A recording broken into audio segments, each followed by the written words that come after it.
این سلام عشق به مردمه. اسلام میخوایم با هم دوست بشیم.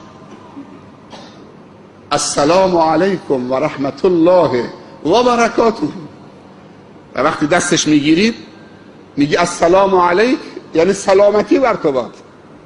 من به تو تعهد میدم، من با تو دوستم.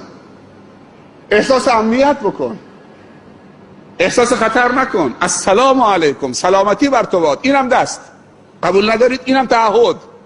مصافحه یعنی تعهد دادن که سلامتی بر تو باد تا زمانی که من پیش تو هم. من به تو سلام کردم.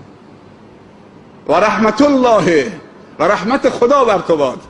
و برکاته، سراسر زندگی تو برکت خدا درش نازل بشه و یک پارچه زندگی تو و خانوادت مملو از برکت خدا بشه. در یک سلام کردن 3 تا دعاست و 3 تعهد. آیا امروز مسلمان با سلام سلامتی میاد؟ امروز مسلمان با این که و رحمت الله، رحمت خدا بر تو باد، واقعا رحمت هست؟